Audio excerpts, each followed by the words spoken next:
Do you know the story of a man who unlocked the secrets of the universe with just his mind? He discovered why apples fall and why planets stay in orbit. One day, an apple fell from a tree and gave him the biggest idea of his life. He turned simple questions into powerful laws that still guide science today. This is the true story of Isaac Newton. It is a story about curiosity, courage, and genius. Today, I will tell you his story like an adventure full of discoveries. Are you ready? Let's start. Isaac Newton was born on the 4th of January 1643 in a small village in England. The village was called Woolsthorpe in Lincolnshire. His father died before Isaac was even born. His mother was left alone with her newborn son. When Isaac was 3 years old, his mother remarried. She moved to another village with her new husband. Little Isaac stayed behind with his grandmother on the farm. Life on the farm was quiet and sometimes lonely, but young Isaac loved to explore and create things. He built small windmills that turned with the wind. He made water clocks using dripping water to tell time. He even built mechanical toys and moving models. His neighbors thought he was strange, but very clever. When he went to school, he was quiet and thoughtful. He learned Latin, Greek, and mathematics quickly. Sometimes other boys bullied him because he was different. But Isaac studied harder and became the best student. His uncle noticed his great talent for learning. His uncle decided to send him to university. In 1661, Isaac went to Trinity College at Cambridge University. Cambridge was one of the greatest universities in the world. There he studied philosophy, astronomy, and mathematics. He read books by Galileo, Descartes, and other great thinkers. He spent long hours alone thinking about how the world works.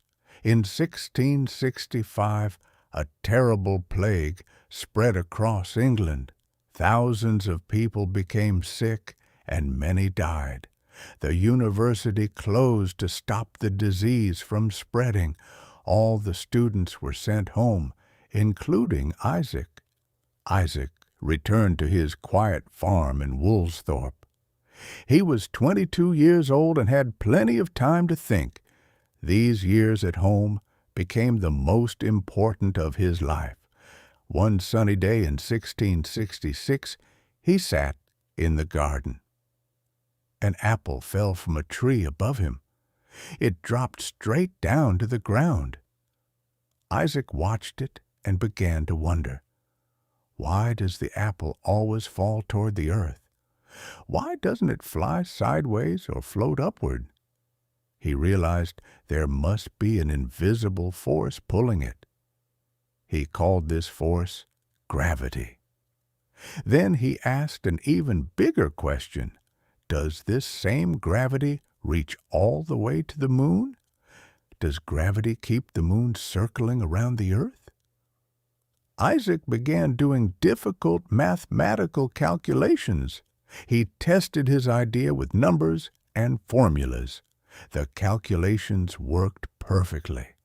Gravity was the same force everywhere in the universe.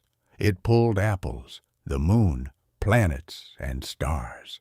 During the same quiet years, he discovered the 3 laws of motion. The first law is called the law of inertia. Objects at rest stay at rest unless a force moves them. Objects in motion keep moving unless a force stops them.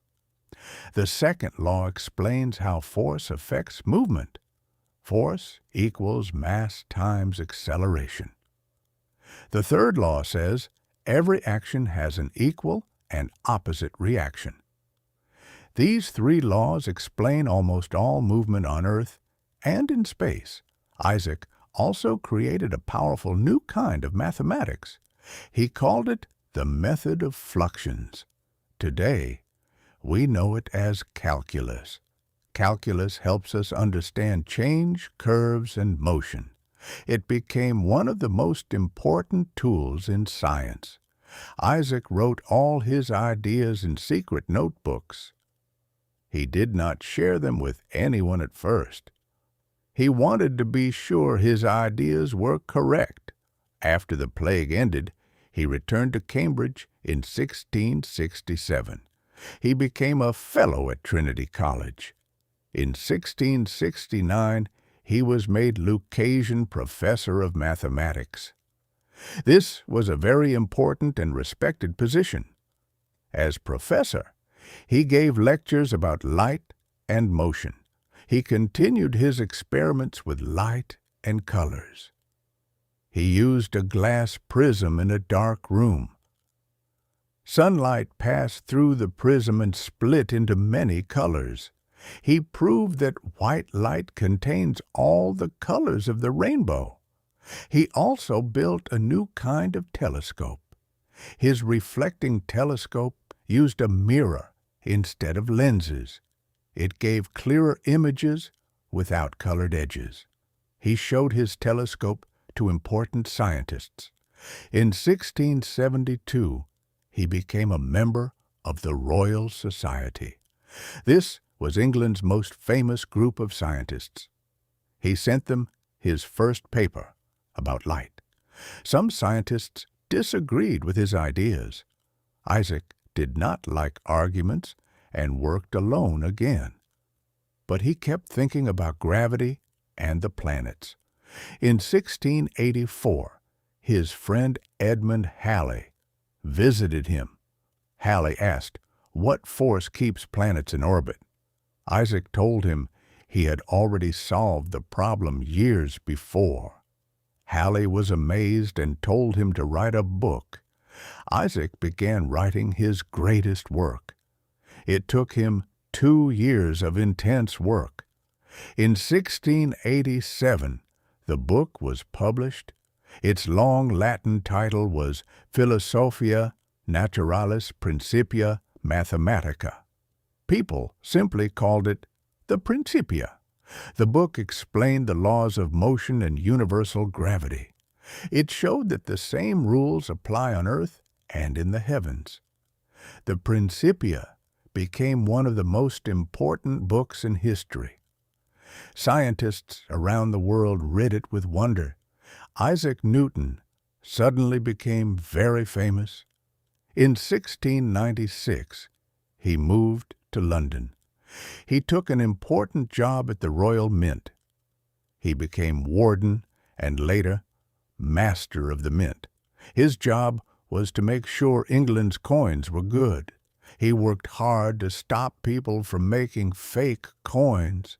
He helped make the country's money system stronger. In 1703, he was elected president of the Royal Society. He led the group of scientists for 24 years. He was a strong and serious leader. In 1704, he published another important book. It was called Optics and was written in English. The book explained all his discoveries about light and colors. In 1705, Queen Anne made him a knight. He became Sir Isaac Newton. He was the first scientist to receive this honor. Isaac lived the rest of his life in London. He never married and had no children. He spent his days studying, leading the Royal Society, and thinking. On March 31st, 1727, Isaac Newton died at the age of 84. He was given a grand funeral and buried in Westminster Abbey. His tomb can still be seen there today. Isaac Newton's ideas changed science forever. His 3 laws of motion are still used to build cars, planes, and rockets. His law of gravity explains why planets move and why we stay on the ground. Calculus is now used by engineers, doctors, and scientists every day. He showed that the universe follows clear mathematical rules. He proved that with curiosity and hard work, we can understand nature. His story teaches us that big discoveries can come from simple questions. One quiet man sitting under a tree changed how we see the entire world. Newton showed that real strength comes from thinking deeply. He stood on the shoulders of giants who came before him, and he became a giant for all the scientists who followed. His work still helps us explore space and understand the universe. One person with courage and a curious mind can change everything. Isaac Newton's life proves that asking why is the beginning of all great things. What do you think about Isaac Newton? Was he a mathematician, a physicist, or an inventor? Or was he all of these things? Tell me your opinion in the comments. If you like this story, please like the video. Subscribe to the channel for more stories about great people and discoveries. Share this video with your friends who love science and adventure. Thank you very much for watching. See you in the next video. Goodbye.